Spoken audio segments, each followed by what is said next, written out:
you call them ferals. I say one thing.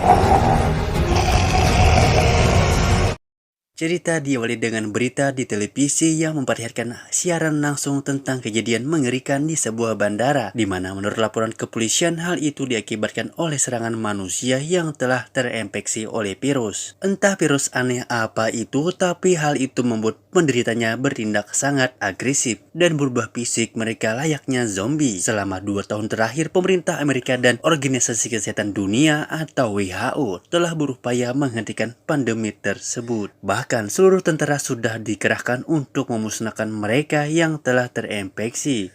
Tapi semua itu sia-sia saja karena virusnya sudah terlanjur menyebar ke seluruh dunia. Sehingga pemerintah menghimbau masyarakat untuk tidak meninggalkan rumah sampai waktu yang belum ditentukan. Beralih ke kota sebelah yang sudah terkena wabah dan seorang bocah bernama Leo yang sedang menonton kartun kesukaannya di televisi. Yang mana seluruh tiba-tiba saja berhenti dan langsung diganti dengan berita nasional tentang wabah aneh yang menyebar sangat cepat. Sehingga Leo segera mencari keberadaan ibunya untuk memberitahukan kabar ini, yang saat itu sedang mengemas pakaian untuk dibawa pindah ke kota lain. Kebetulan saat ini sang ayah masih ada jadwal terbang yang tidak bisa ditinggalkan, sehingga mereka diminta untuk pergi duluan saja ke kota yang belum terinfeksi. Tak lama pun mereka dikejutkan oleh suara berisik-berisik yang berasal dari luar dan bergegas untuk memeriksanya, yang ketika menaikkan barang-barang ke bagasi. Namun tiba-tiba beruntung Abi berhasil selamat karena bersembunyi di kolong mobil. Namun nasib naas harus menimpa ibu dan sang adik yang kini sudah menjadi zombie.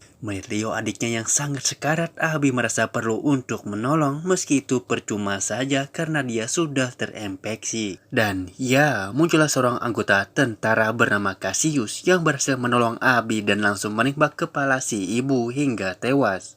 Namun saat akan pergi, Leo yang sudah terinfeksi juga ujung-ujungnya menghadang dan bermaksud untuk menyerang, sehingga Cassius merasa perlu untuk mengakhiri penderitaannya. 10 tahun setelah populasi umat manusia hanya tinggal 10%, kini Abi menjadi sosok gadis tangguh dengan kemampuan menembak dan bertarung yang terus Cassius latih, dengan fakta bahwa planet bumi sudah dikuasai oleh populasi zombie yang jumlahnya jutaan. Tak banyak yang bisa Abi lakukan jika bukan latihan selain harus bertahan dari zombie yang harus bermunculan. Mereka juga harus menjaga stok makanan tetap aman dan serangan penyintas lain yang tak punya belas kasihan. Sama seperti malam-malam sebelumnya, Abi dan Cassius beristirahat di tengah hutan menggunakan tenda yang dikelilingi tali pembatas, termasuk beberapa lonceng yang bertujuan sebagai alarm kalau ada makhluk yang asing mendekat. Dan benar saja, saat sedang tidur, tali yang telah terpasang rupanya tersenggol oleh sesuatu, sehingga Cassius langsung keluar untuk memeriksanya. Dan ya, Cassius berhasil menembak salah satu zombie yang berhasil menemukan dan berusaha menyerang perkemahan mereka. Sadar jika tempat ini sudah tidak aman lagi, mereka pun dengan cepat membereskan tenda dan pindah dari sana karena kemungkinan banyak zombie yang akan berkeliaran. Perjalanan pun terhenti saat mereka mendengar suara tembakan yang kemungkinan berasal dari penyintas lain, yang setelah diperiksa tembakan tersebut berasal dari mobil yang berada di sebuah lembah, sehingga mereka menggunakan teropong senjata untuk memastikan apa yang sedang terjadi dan melihat gerombolan zombie yang sedang menyerang si pemudi. Niat hati ingin membantu, Abi malah tak sengaja menembak si bapak yang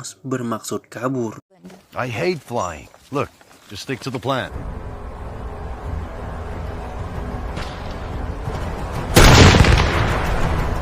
Khawatir dengan keselamatannya, mereka pun bergegas turun untuk memeriksa kalau nyawanya masih bisa tertolong.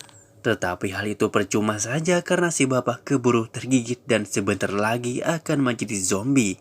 Sehingga daripada populasi zombie semakin meningkat, Cassius langsung menghabisi beliau yang masih sekarat. Saat akan pergi itulah datang beberapa mobil yang sepertinya masih satu komplotan dengan si mayat. Sambil menodongkan senjata, salah satu dari mereka memeriksa mayat si pria yang ternyata ada bekas luka tembaknya. Sehingga mereka menganggap jika Cassius dan Abi adalah orang jahat yang bermaksud untuk merampok. Terbukti dari sepatu si mayat yang sempat Cassius ambil setelah si bapak meninggal, sambil menurunkan mengeluarkan senjata, Cassius menjelaskan jika ini hanyalah kesalahpahaman dan mereka sama sekali tidak ada niatan buruk karena semuanya tidak ada yang mau mengalah. Salah satu anggota bernama Megan dan kebetulan sedang hamil. Salah satu anggota bernama Megan yang kebetulan sedang hamil pun langsung turun dari mobil untuk menghentikan kesalahpahaman ini.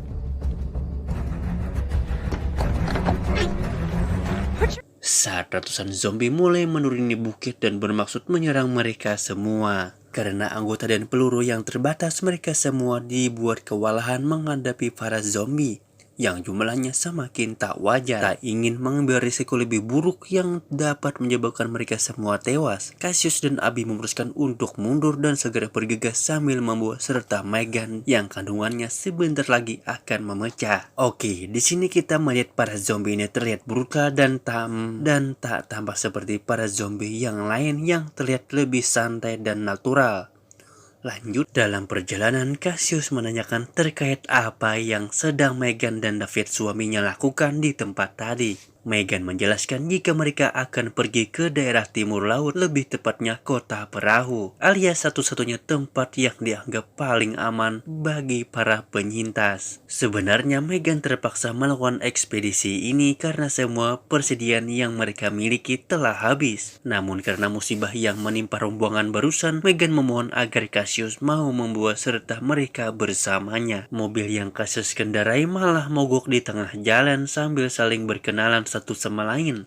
Cassius menyuruh mereka segera mengemasi barang dan melanjutkan perjalanan dengan jalan kaki. Bahkan tak tega melihat Megan yang sedang hamil harus berjalan puluhan kilometer. Cassius melakukan ini demi keselamatan mereka semua dan segera mencari tempat berlindung sementara sebelum hari mulai gelap.